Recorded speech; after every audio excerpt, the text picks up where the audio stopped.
哎，Hello，大家好，我是陈树，我是一个00后，现在，谢谢，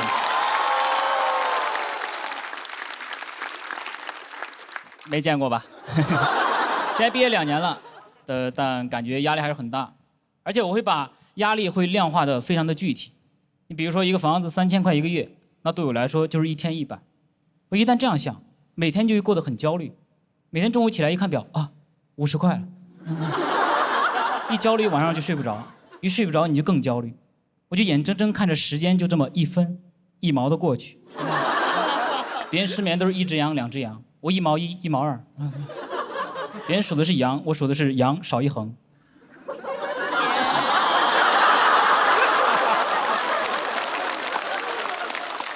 平时还要处理人际关系，也很烦。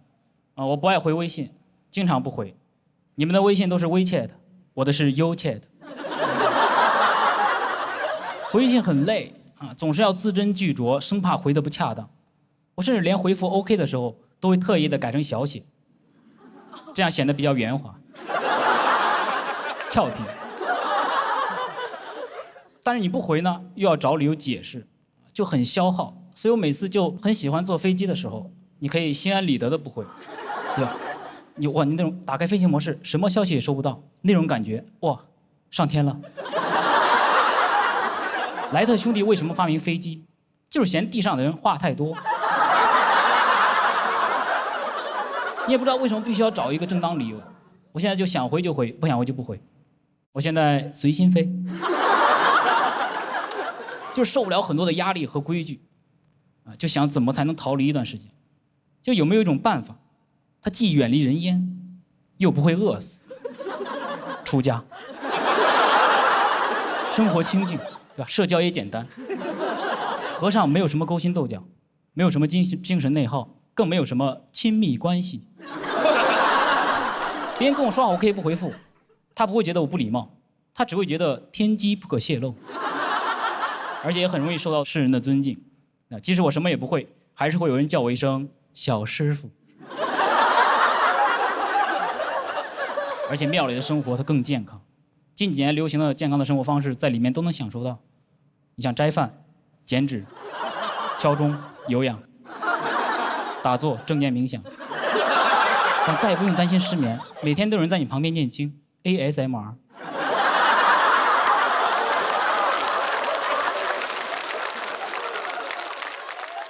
今年5月，我就认真研究了一些寺庙，在大众点评上，但不知道哪家最好。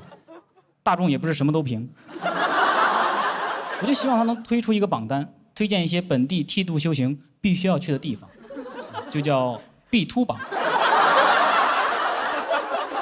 我打开一看评价，很不错的一次体验，戒疤点得很圆，很对称，很像6筒。很喜欢，下辈子还来。每天想这有的没的，甚至开始好奇，那种常见的戒疤，它为什么都是双数？为什么没有5个戒疤的？我就开始在网上找，有没有点5个戒疤的在我那个城市里？5疤同城。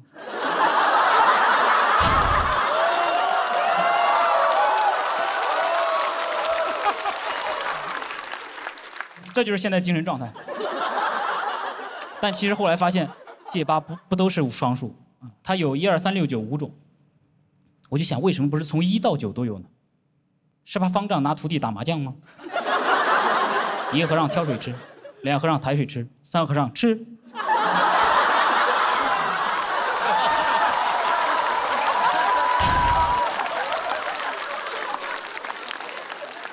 想出家念头就越来越强烈，就告诉了家里人。他们觉得我疯了啊，说我是离经叛道，我也很委屈，这哪里是离经叛道？我就是去念经的，这是离经的近道。他们一直让我考公考编，说这样上岸了之后就一辈子稳定。稳定，还有哪里比出家更稳定？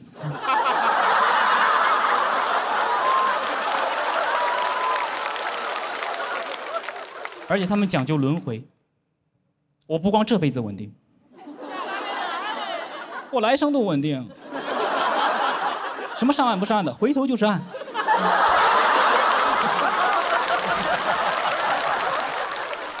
所以就很不明白，很多人一有烦恼就会去庙里求愿、求事业、求爱情。你要想彻底解决问题，留下来就可以了。感到快乐你就拍拍手，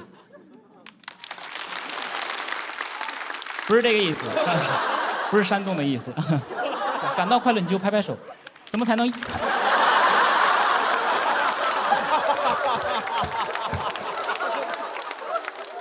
让我讲完好吧。感到快乐你就拍拍手，怎么才能一直感到快乐呢？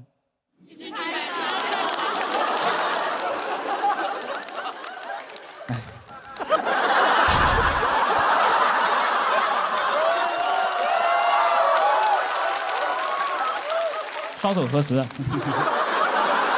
就感觉我这个想法简直太完美，就终于要逃离世俗了，但最终还是没有去，还是那个问题，不知道哪家最好，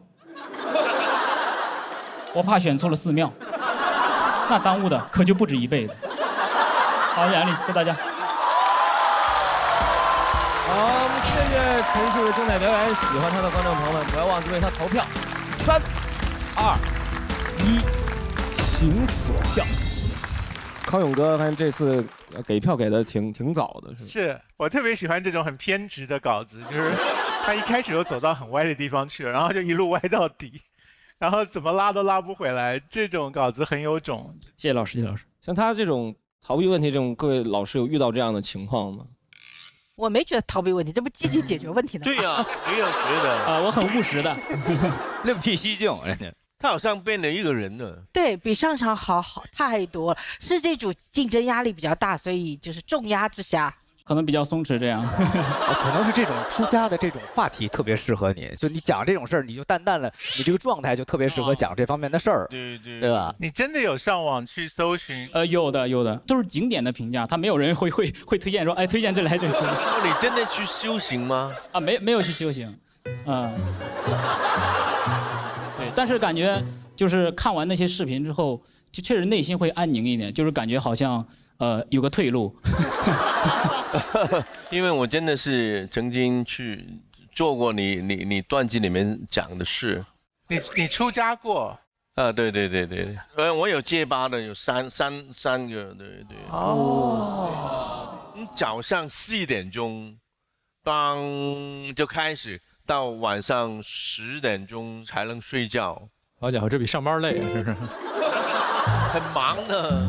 我们要煮饭清洁啊，什么，你不是太多时间读经，就是有隐藏机位拍嘛，听着像个真人秀感觉，就是。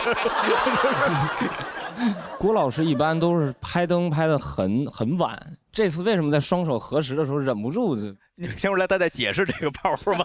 对，那里真的不是山东，那里是一个梗，但被打断。是反复被打断，最后发现为什么相声演员要用立麦，就是一这样这包袱就能响了。你攥着它就不好响。天真姐一般遇到这种发疯的这种时候，还是选择去解决问题。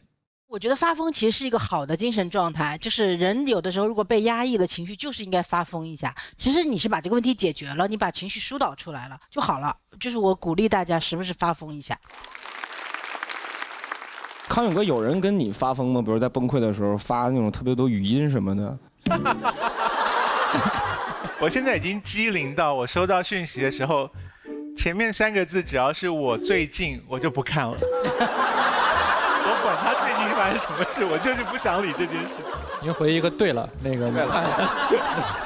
好的，咱们谢谢陈述，现在获得了7分组的4票，看来那边又是有些拥挤。再辛苦，暂时排名第4位的梁岩老师再次回到台上。那现在我们排行榜究竟会不会发生变化呢？我们看一看陈述最终的得票结果。哇，这2个好难呀！感觉还挺有悬念嘛，就不知道他俩到底是谁能进。我还是认为梁岩老师很稳，完了观察也细腻，然后角度也有。陈叔说表演是有那种平静的风感，很符合这一期的主题的，很契合现场观众的心理。我俩经常在线下也比赛，确实没赢过他。陈述那个段子会更贴合年轻人一点。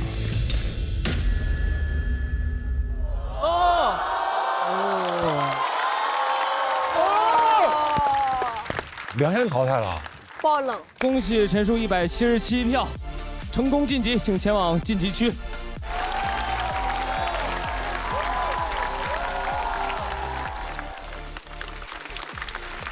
我觉得这是报了一个小小的冷门的，因为陈述在以往的这个成绩上，他确实没有梁岩发挥的好。但是你今天看完现场，你不会觉得太诧异啊。今天的表现比他前面2次的表演有很大的不一样，而且是肯定是进步的。陈述上来之后有一点无所谓了，我最后一个讲，我就讲完就得了，啥也不怕，我该发挥的都发挥。他反而那种松弛，我觉得赢了。今天最像我期待的表演，比较像是陈述的这一种，因为那个稿子本身就很疯癫，就是一开始就走了一个很冷门也偏邪魔歪道的方向。可是你有本事把这么一个冷门又歪斜的路径给走出了一条路来，就会变成一场有趣的表演。果然比赛就是比赛，它什么都有可能发生。那很遗憾，梁岩老师。谢谢大家，谢谢大家。然后这个确实大家也看出来我们这组就挺厉害的，然后大家呢开心就好。然后我来呢，这个能来参与就挺高兴，也谢谢几位老师的点评。这个一会儿淘汰呢，从这条路上走。我们呢3期啊，我每期都淘汰，但是前2期是赛制的原因又回来了，但是这次应该就跟大家拜拜。然后希望大家都能有好的发挥，希望大家都能开心，喜欢我们这个节目，谢谢大家。好，谢谢梁岩给我们带来精彩表演，我们来年再见。哎呀，好可惜呀！谢谢梁岩精彩表演。我觉得陈述确实段子写的也好，自己也有点放松。怎么说呀，就输的心服口服，我觉得。哇，不写的连梁岩老师啊，对，确实。每次梁岩老师都从这里走了3次，对呀，太难受了。对，而且他每次都是高分离场。对呀，这真的，哎，比赛真顺序万变。杨鹤翔老师现在感觉是，你现在甚至跟他们还有一个小小的缝隙，我不知道为什么。我诺呗。郭麒麟老师现在心疼吗？我现在踏实了，我现在。好，那本场主题第一个拼盘演出就全部结束了，让我们再次恭喜晋级的所有演员。这组好强，我们怎么超过他？对啊，怎么超过他？他们组的一个大变数，让人在旁边也跟着心情起落的。我们组好难打，我觉得除了黑灯的段子。是真的就是非常硬的那种，我们几个有的时候还是要看一些状态。小鹿呀，202了，他们那个组肯定比我们这组高呀。他们都好强，可能我们组拿不到那个复活金牌了。到底哪一个拼盘能够获得复活金牌呢？我们下半场再见。互嗓实力派，大笑更畅快。感谢快乐靠山京都念慈庵独家冠名播出。快乐再发酵，感谢微微发酵缓缓生香的统一无糖春福绿茶联合赞助播出。本节目由爱他美销冠卓奥特约赞助播出。实证成分5天看检，99%黄金效果，国民白酒真正纯粮，陪你共度快乐时光。感谢快乐酿造家老村长酒特约赞助播出。肯德基周末疯狂拼，29.9元吃到爽。感谢周末炸鸡搭子肯德基指定赞助播出。上微博参与喜单人的自我修养全民共创活动，优秀内容有机会在节目中出现。欢迎回到主题赛第2期的下半场。哎，你看这傻子，一活都没有，嘿，内娱没活人，这叫什么破梗？这是就在山里跑步，然后一会儿快一会儿慢，有上坡有下坡，很可能跑着跑着就没路了。怎么说呢？有点像脱口秀行业。总感觉他好像要跟大家分享一个什么样的秘密。跟你们说，最近德云社就在刚刚，我到了第3次，我真的哭不出来了。我奶奶哭了，她说其实跳舞是我们2个人的梦想。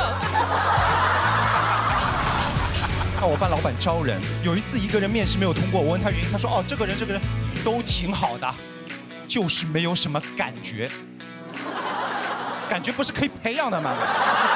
火力全开呀，那枪。行动不便的旅客瘸着个腿，好不容易走到这儿，说不让座。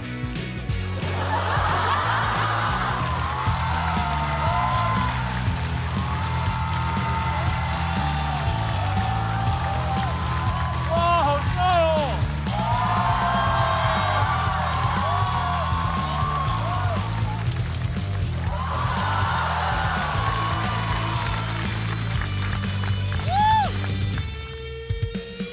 大家好，我是蔡康永。本期的主题叫做"别人笑我太疯癫"，可是依据我看呢，我们这个节目组就挺疯癫的。他们呢找我这个主持人来当组长，然后呢让一个喜剧演员当主持人，然后呢让一个相声演员来点评脱口秀，让一个经纪人跑来当艺人，最后他们竟然还请了吴镇宇，一个真正疯癫的人。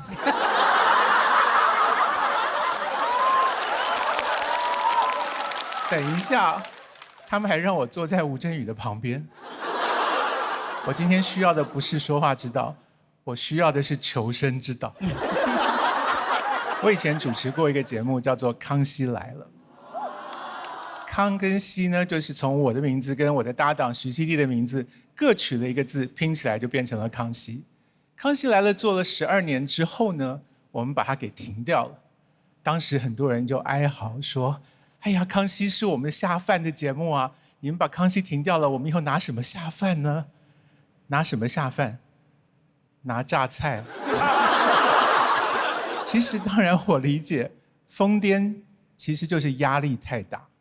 崩溃了，像我的搭档小 S， 他有一大家子的人，所以他值得崩溃的点就很多，所以他就把酒当成了好朋友。我一直在想，如果当初陪他一起主持《康熙来了》，不是我，而是一瓶酒，他一定会更开心。有的时候半夜小 S 稍微喝多了一点，他就会给我发很长的语音。最高纪录一个晚上发了连续50多条长语音，而我作为他的好朋友，我当然是一条都不听。我很高兴他有了情绪能够宣泄，这是一件好事情。我虽然自己不听，可是我还是鼓励他要多发，多发给别人听。他就跟我说，他说：“哎，我都发了呀，可是别人听了以后，第2天他们都笑我。康永哥，只有你最好了，你都不会笑我，你守口如瓶，你装得好像你一条都没有听过的样子。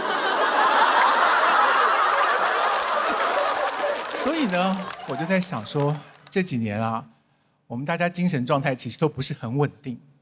前一段时间呢，出现了一本畅销书，书名叫做《老公你怎么还不去死》。这书名当然是很惊悚啊。可是内容无非就只是一些太太在吐槽他们老公讨厌的行为而已。小 S 有一次就叫我推荐一些书给她，我当时犹豫了好几天，我就终于把这本《老公你为什么还不去死》送给了她。结果小 S 就大骂我说：“蔡康永，你还算是个人吗？”她接着说：“这么好的书，你为什么不早一点推荐给我呢？你到底在犹豫些什么？”我犹豫什么吗？我很担心他一看到书名就来问我具体要怎么操作。我们崩溃的原因常常是因为我们拒绝不了别人。像我不免有的时候也觉得拒绝别人很为难，这个时候呢，就需要一些沟通的技巧。比方说，有的人对我提出了无理的要求，要我帮忙，这时候我就会说：“哎，请您稍等一下。我要先跟我肩膀上的鸟商量一下。请问这个忙你要帮他吗？你觉得这个人值得帮吗？”这时候对方就困惑了，他说：“康永哥，你这是什么意思啊？难道你帮不帮我忙，还要你肩膀上这只鸟点头答应吗？”我说：“对啊，因为你讲的这个事情啊，关我鸟事。”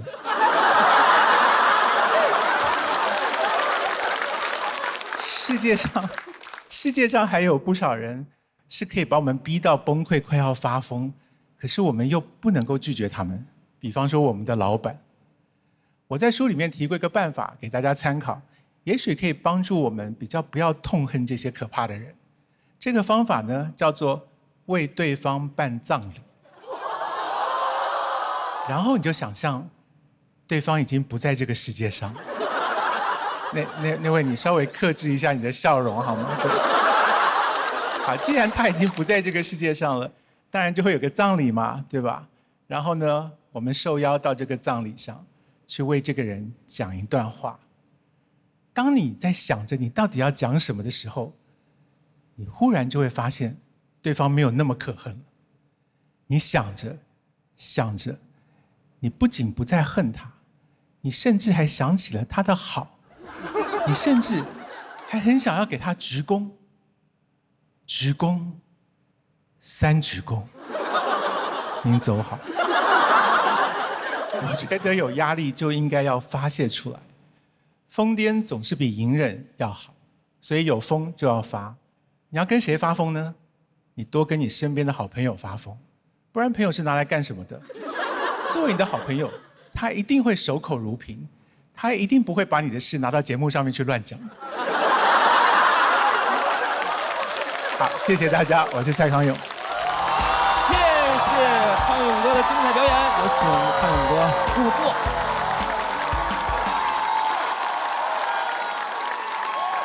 哎呀，这个赛段你说刚开始先找了朱丹姐，现在又请了康永哥，这节目组的意思真是不言而喻啊，就是免费给我上大师课呗。谢谢康永哥，今天非常荣幸跟您一块儿搭档一下。搭档吗？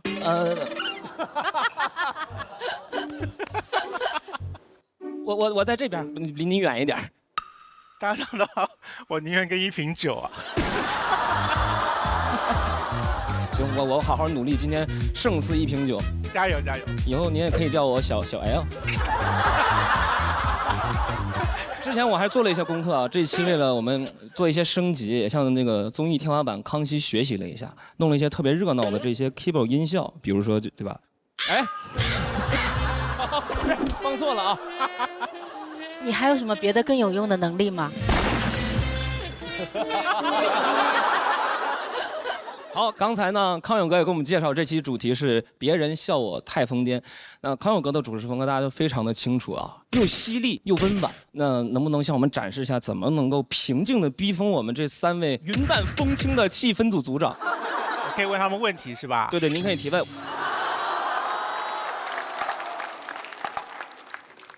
首先杨天真。Oh my god！ 原来经纪人呢是在棋盘的旁边下棋的人，艺人都是你的棋子，怎么会有一个下棋的人决定自己跑到棋盘上面来当棋子呢？你在想什么？妈呀！我就是因为太喜欢康永哥了，期待有一天可以跟康永哥坐在一起录节目。为了这个目标努力了很久，现在我做到了。情商真高啊！妈呀！你讲这种话，我要是再逼问你，就显得我不是人了，是吧？好的。吴镇宇。康永哥，参加这个节目到目前为止，你到底听得懂多少啊？有啊，很多啊。我对于他们的建议，他们都很接受，他们都这样啊，对，大家很相处很融洽，对。然后我旁边的是郭麒麟同学，您说啊，您说，我已经紧张2回了，都已经。听说今天上台的有一个是你的老搭档，对，我的老熟人。所以你这位搭档他能够留到今天，是你护航的吗？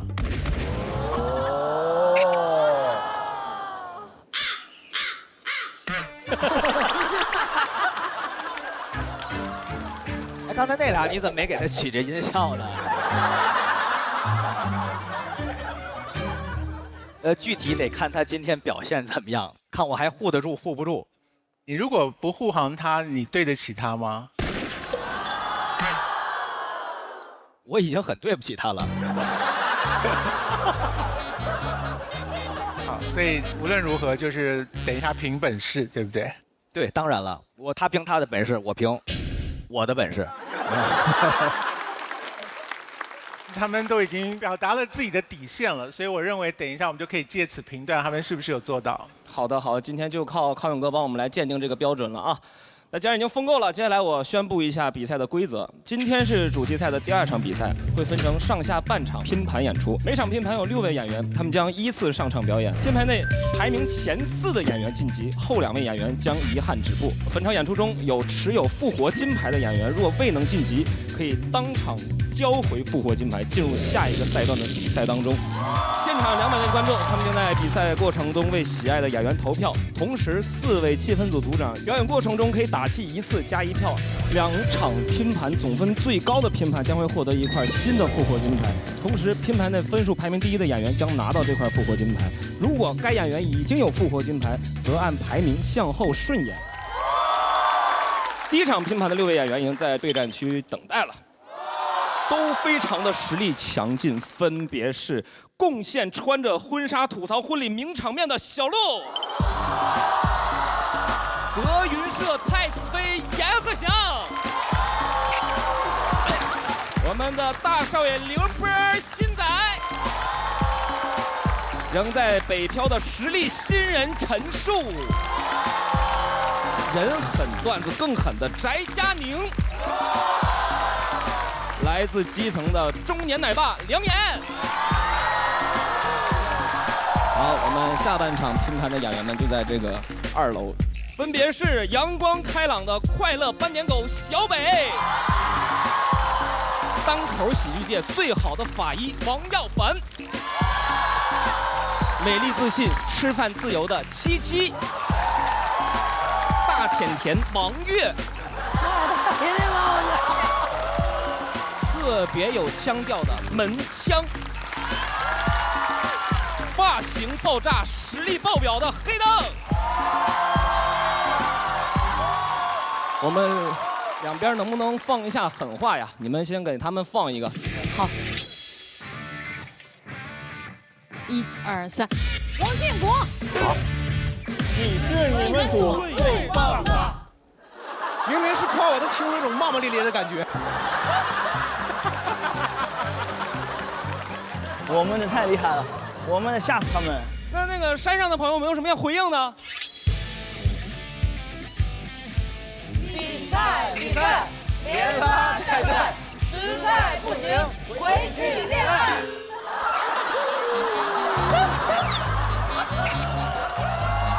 好羞耻啊！你想那样羞耻好耻。感觉在祝福我呢。好了，那个非常激烈的2场对喊，也拉开了我们大赛的帷幕。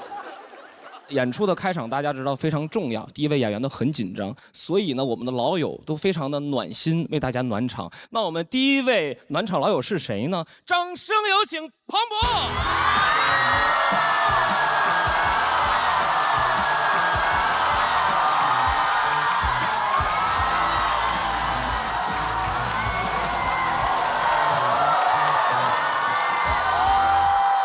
大家好，我是庞博。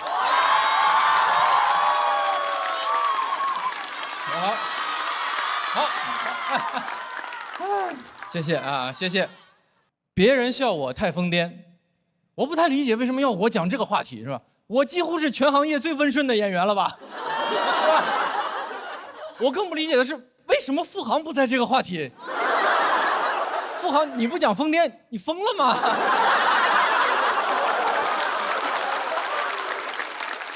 不过付航在这个节目的出现啊，给我一个经典问题提供了一个崭新的思路，就是动物园里有什么？我仔细的去寻找我跟这个疯癫的关系啊，找到了，朋友们，还是找到了。我家住在上海市宛平南路600号的对面。不知道的朋友，那里是著名的上海市精神卫生中心啊。是的，我现在的脱口秀是典型的上海演员的写法，就是根本不在意你们外地观众能不能听得懂。但是荒谬的不是宛平南路600号，是它现在变成了一个网红打卡点，就是经常我一出小区就看到2条队伍，是吧？一边在那儿挂号拿药，一边在那儿打卡拍照，你根本分不清谁更需要治疗，真的。我不理解，你在这里拍的照片，你能写什么文案，对吧？上海市内环还藏着这么小众的精神病院，你们上海人嘴也太严了吧？姐妹们，谁懂啊？真的，有的时候天太热了，你知道最近天太热了，就是打卡拍照那边有人就插队就吵起来了，还要看病的那边来劝架。冷静冷静，深呼吸，别着急。哎，我这儿有个安定，你先吃着，我还能控制住自己，是吧？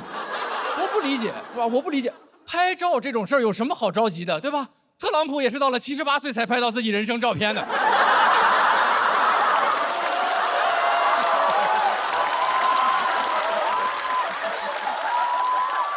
但我有一个发现，我发现，一个人，他离社交媒体越近，他离正常人类就越远。因为社交媒体上能看到你的人实在是太多了，没有人能够承受这种量级的关注。你想，你发出去一条动态，理论上所有人都能看得到，所有人，你的前任易烊千玺，你的现任徐志胜，是吧？都能看，这是4个人啊，这是4个人，但他们都能看到，真的。我有一个朋友，男生。他有一个不是非常大众的爱好，就是拼拼图，然后拼完之后他就发小红书，然后很快就积累了一些粉丝。但大家都知道，粉丝这种东西就是长着长着就不长了，然后他就陷入某种焦虑。首先就是这个焦虑本身就很荒谬，人类是不需要粉丝的，我又不是扇贝，是吧？其次，他解决问题的方法也很奇怪，就是因为他还有另外一个爱好，就是健身。他身材很好，所以他现在就是每天穿个小白背心在那拼拼图。你知道他那个账号画风就很奇怪，每天都是呀这一块放哪儿呢？会不会是这一面呢？呀怎么哪儿都放不进去啊？难道是左边？算了，先放一边吧。哎呀，呆住了！哎呀，哎，以后咱直接就在这儿拼吧，真的。好奇怪，真的好奇怪，好端端的一个朋友，突然就变成椰树直播间的主播了。他还跟我说：“哎，你看我自媒体做的不容易，帮我点点关注。”我说：“不了吧，我对这个背心没有兴趣。”真的。他说：“我让你看拼图，我这儿的拼图都非常的厉害，确实很厉害。他有一幅全是天空图案的拼图，纯蓝色，非常难。我说这玩意儿怎么拼呀？他说我有办法。你看啊，所有拼图都是4周都是固定的，你从边上慢慢的往里拼就行。最重要的就是找到边儿。我说对，最重要的就是找到边儿，然后你就可以狠狠的擦它。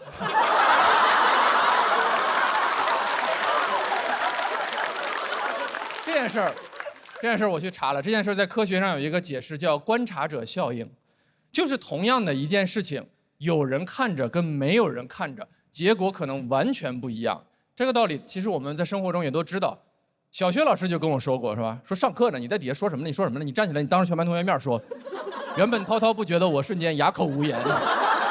观察者效应最著名的实验就是薛定谔的猫，就是那个猫的命运如何，完全取决于有没有人在观察。我觉得薛定谔这个人是非常懂社交媒体的，因为这个理论翻译一下就是，不管你这个实验设计的有多巧妙，如果不发到网上，不被粉丝看到，就没有任何意义。薛定谔是吧？可能是人类最早的萌宠博主，主打的是开箱视频。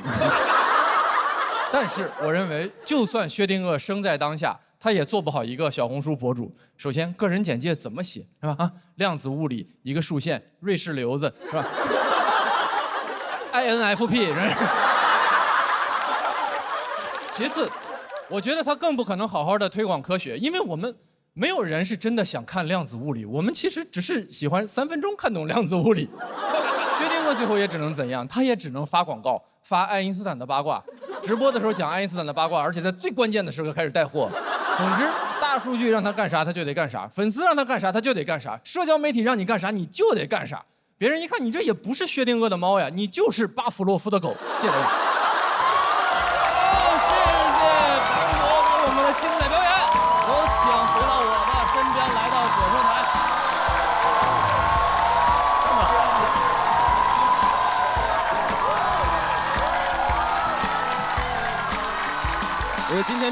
是动物园主题。薛定谔的猫，巴甫洛夫的狗，康永哥街上那只鸟，小鹿、阿龙、麒麟，还有付航。欢迎来到脱口秀动物园。庞博感觉这次暖场暖的怎么样？暖场比比赛还紧张哇，好紧张，因为能感觉到大家都非常热情。我觉得你今天讲的比你第一场好，是吧？啊，你第一场要讲成这样，你也不至于金牌被夺走。没关系，反正我也用不上，我的合同是到总决赛的。开玩笑，就是感觉承担了一个巨大的压力，而且这个又是康永哥看着，这个真的很紧张。庞博，你一上场的时候，我旁边这一区就一直在大喊说：“好帅呀，好帅呀，好帅！”太帅了！所以你作为一个脱口秀表演者，得到的第一个称赞是好帅，你心里的感觉是高兴的还是高兴的？高兴，他好歹是个认可，对吧？所以如果让你选好帅跟好笑，你要选哪个？以我这么多年看康熙的经验，最好还是选择不回答您的问题。我想起来一件往事，我听说我参加过的一个喜剧节目拿到的剧本是你第一次写剧本就落在我的手里表演，是吗？是，就是有这么一个这个小故事，就是我最开始进入这个行业，然后作为编剧，然后参加的第一个电视综艺的项目，然后有幸邀请到了康永哥。你知道我惊讶的点是什么吗？就是我去上那个节目，他们找了一个第一次写剧本的人帮我写剧本的。就是，所以这个事儿保密的很好，直到今年我终于在这个行业混出头了，才告诉您。康永哥还有个往事，你知道吗？我们见过，你知道吗？你跟我？你看，我参加过《奇葩说》1轮游，然后当时你给了我一个非常好的建议，让我去好好演戏。你为什么不听话呢？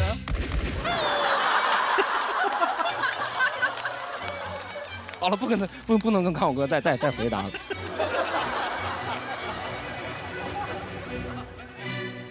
那我们好不容易这么热的场子，我们赶紧开始比赛好不好？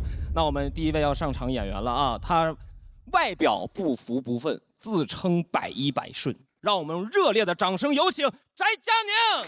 佳宁。选明天演出一个最终的顺序，然后每个人把自己想要选的那个位置就写在纸上。好像在下边演出的时候，这几个人都是在最后的。我声音很小，我可能很难开得起来。我只要不开场都行。没事儿，您先到。没事儿，不行就我开，没有事儿。大家什么也无所谓啊，你们不开我开，非常的大将之风。翟佳宁挺正宗鞍山人的，就是那种鞍山老爷们的那种感觉。行，我都行，挺好。你这也行，我同意，我也开，没事儿。他们的第一来咱们这儿肯定得第7。你们商量一个 slogan， 一句口号，一句狠话。在座的各位都是垃圾。你这个长相说这句话一点也不幽默，就纯恐吓感觉。到时候网暴就网暴我一个人啊，别骂别人。段子是东西，大家看开心呗。笑本身就属于疯癫。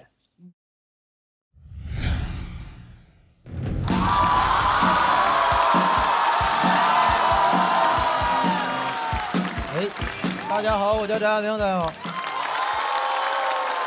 非常感谢啊，庞博哥给开场开的有点太炸了，压力也挺大。哎，朋友们，给各位讲讲我平时压力大都爱干啥。你们平时有没有喜欢追剧的朋友？有。跟朋友们，我平时最大的爱好也是看电视剧。就大家能不能从我这整体气质看出来，我就爱看那种就是甜甜的浪漫爱情剧。你看。你们总是用这个笑声自由，谁说乡村爱情的？很讨厌你们用这个笑声质疑我。哎，我看今天来的现场大部分观众都是女生，我感觉我看偶像这个段位比你们都高。给各位举个例子，就一般观众都不一定看过那偶像剧，你们谁看过那叫《帅气和尚爱上我》？谁有这电视剧？石原里美、朝五晚九，你看对吧？谁说咱们直男不懂浪漫的啊？哎，我跟你讲，各位男观众啊，就这种特别甜、特别浪漫这种爱情剧，回去多看一看。这种特别甜、特别浪漫这种爱情剧里边那个爱情和剧情就极其的单纯无脑且美好。就是你爱我，完了我爱他，他不知道我爱他，以为我爱你。完了，我爱他却处处刁难他，不知道为啥二度一蹦出来男的给我抢他，你看他爱他，他就不爱你，是给我抢他，最后兜兜说里还是我最爱他着呢。哎，特别好看，真的。我给各位强烈推荐一个电视剧，我去年看的偶像剧。哎，你们有没有谁看过那叫《我的人间烟火》的？哎，相信我，朋友们，哎，对，宋焰。男主角叫宋焰，相信我，朋友们，24年如果只能选择一部偶像剧重温，就选《我的人间烟火》。我都15年没见过那么硬核的偶像剧了。宋焰啊，男主角宋焰，我就是从第2集1分42秒开始无法自拔地迷恋上了宋焰。当时宋焰跟女主角做自我介绍，我永远都忘不了，她就这么做自我介绍。我叫宋焰。火焰的焰，哇！这头没看见啊，哇！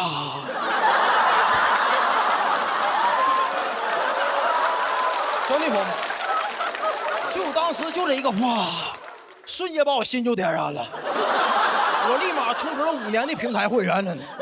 上一个哪有这么兴奋的，还是15年前的《暮日云海》了呢？这才叫电视剧，真的。我都特意查了一下，说23年评分最高的一部电视剧叫那个什么《繁花》呀。你们看《繁花》了吗？《繁花》虽然很优秀，但是在我心中跟那些偶像剧比就略逊一筹，真的。我作为东北人就不太理解《繁花》，你们看了吧？黄河路啊，上海黄河路700多米，全都是豪华饭店，一个洗浴中心都没有啊！怎么可能呢？巴黎那也不卫生啊，那玩意儿。开玩笑哎，但大家能从我这整体气质看出来吧？就我这个人在现实生活中想吃爱情的苦，就不是那么太容易的。所以这事儿，朋友们，我不管看哪个偶像剧，我都特别共情里边所有的男2号。就明明是那哥们儿付出的最多，凭什么他受的伤最深？总有一些经典的偶像剧桥段，我看的时候都无比的气愤。为什么男2那个婚礼现场总有男1来抢婚？大家看过那种桥段没有？就主持人站在一个硕大礼堂里头主持婚礼，下面我宣布新郎可以亲吻新娘了，然后这时候男主角咵就窜出来了，就可心，你要想清楚你的爱是谁。完了，可心会犹豫3秒是吧？拽着男主角的手就跑了。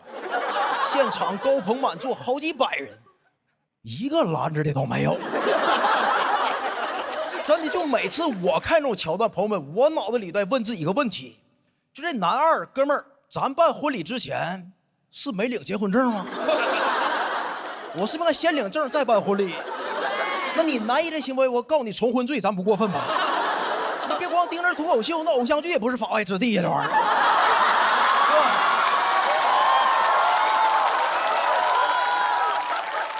大家有没有注意过，就这男2在干什么？有人来抢这新娘，抢可心。我看了10多年偶像剧，都无比的卑微，就搁那一站，就可心，你不要走，我求你不要走，你知道我是爱你，我就很生气啊。我想我是新郎啊，我大喜的日子，你过来抢我媳妇儿，我媳妇儿马上跟你跑了，我还求你不要走，那我这是啥呀？我作为一个老爷们儿，我脸往哪儿放啊？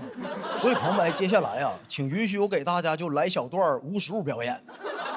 就我感觉，如果我是那个新郎，有人在我的婚礼现场跟我抢新娘、抢可心，我感觉一个正常男人应该有的正常反应啊，就3、2、1 ，action 啊！就你放开他，翟佳宁，你放开他，可心他根本就不爱你，他必须跟我走。兄弟，你先把嘴给我闭上啊！真的，我今天大喜的日子，我也不想动手，我跟你讲讲理行不行？兄弟，真的，哎，我今天早晨3点半我就起来了，兄弟，化妆梳头，摄影师给我照相，跑回家接亲，抱上婚车，折腾到现在9点半了，兄弟，6个小时了，我马上就要亲嘴了。你跑来告我，你不同意啊？兄弟，你知不知道人缺乏睡眠的时候，脾气都不好啊？就这是第一点，兄弟，哎，我也不打人，我不动手，我跟你讲讲理啊。兄弟，就这场婚礼，我爸妈我张罗了10个月，花了好几10万办的，兄弟，兄弟来你自己往下看一看，你自己看一看，那菜都吃一半了，那都，那白酒都下去半瓶了，那后面大鱼盘打包盒装菜了，你跑来告我你要给我媳妇领走，兄弟，真的兄弟，就你但凡要知道一撇一捺念个人呐，你昨天下午彩排的时候来，那这事儿都不是说一点不能商量啊，兄弟。站着别动啊，没完，兄弟们别走，还有你可心，死活不给我结婚了，不给我过了是吧？佳宁，你会找到更适合你的，祝你幸福。你把嘴闭上来，你祝我幸福，你赶紧来把你闺蜜电话号码赶紧给我来。气死我了！我刚才在家接亲敲门，往门缝里塞了多少100的红包。你答应爱我一辈子，答应的好好的，才过2小时，你看到他了就祝我幸福，你是失忆了吗？气死我了，真的兄弟，你俩这气死我了，兄弟啊！我都坚持了46集了，兄弟，马上就亲嘴了。你跑过来了，你祝我幸福，你俩是不是给我搁这仙人跳呢？真的，我告诉你，可心，今天我走，你把嘴亲完再走，听见没？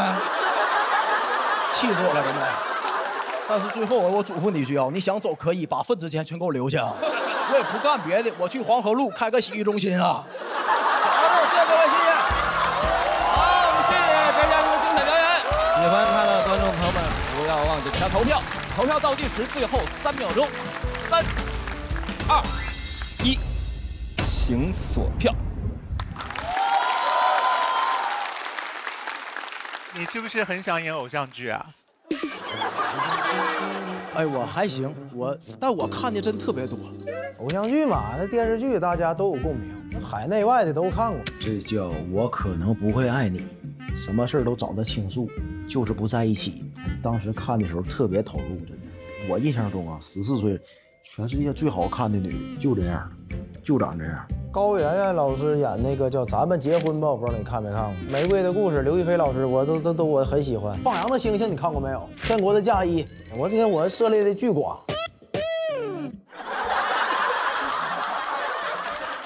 如果现在有人让你选是做脱口秀演员还是偶像剧演员，你要选哪个啊？那肯定偶像剧，这玩意儿，哎呀，我觉得他接在庞博后面很为难的，因为庞博都讲到量子物理了，我觉得你写量子物理就是要显示你的知识含量，是吧？哎呀，也就是我这是看了一下这个啊。3分钟学了一下量子物理。对，我也是花了6分钟看了一下量子物理是怎么回事，然后写进去。我能插一句吗？我也是硕士毕业。请教一下是哪一方面的硕士啊？那个环境工程。哦，就是处理垃圾那块的。在你身上留下了什么样的影响啊？那个接地气。恭喜恭喜！谢谢。天真姐好像是第一个给票的。对，我特别喜欢今天的表演。偶像剧我觉得有一个巨大的反差，所以就会有那种猛男落泪的那种反差感。那都是大家给我们这种人贴的标签。这几期表演都是一次比一次好，这次是最炸的。感谢。我觉得这组好凶残啊！就这组的实力都好强，我想象不出来谁会分数靠后。我们继续努力。吴镇宇老师有演过偶像剧吗？有啊。因为我们有些不太信，所以说准备了一些台词，希望让吴老师给我们现场演绎一下。我念一下：为什么没有早点遇到你？你的过去我没有参与，但你的未来我奉陪到底。不是这句话，吴镇宇老师说出来也很像黑社会啊。你的未来我奉陪到底，感觉被威胁的很严重。是，这吴老师要抢分，一般男二也不敢言语什么的。我愿意为吴老师捡垃圾。我觉得你今天就让我疯了，你用这个形象来讲偶像剧，我觉得太厉害了。我觉得你整个颠覆了我之前对你的这个认知。这是你站在舞台上这个舞台上最棒的表演，真的啊！从你从3点半开始收拾，我就开始乐得不行了。啥时候什么表演？就这段是您看过最棒的表演？他说的是他这辈子看过最精彩的表演。你的转述很像朱丹老师，你知道吗？我明白。哎，我特别感谢郭老师，这段表演受到很多质疑。真的，有的很多人说我们这线下这种就纯好笑，是那种便宜使活。我认为这段呈现在我心中是隔着屏幕大家也会笑的，所以我就想讲这段，就是这样的。感谢你的认可啊！谁在说我这个便宜？是，你为啥老往我俩这边看？没，又不是我俩说的。哎，那康永哥，这样听说你特别喜欢一些带着智慧的作品，这个你叫我讲智慧啊？我给票的时间是他说你要来的时候就彩排的时候来啊。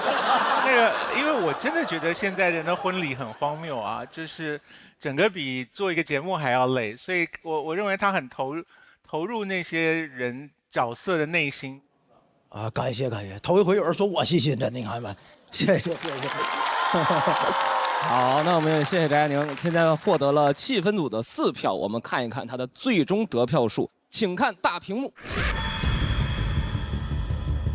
我一直坚信一个道理，只要观众开心了，那个结果不会太亏待你的。我佩服他选了偶像剧这件事情，其中的反差感给他加了很多分。有190多了，得要185以上。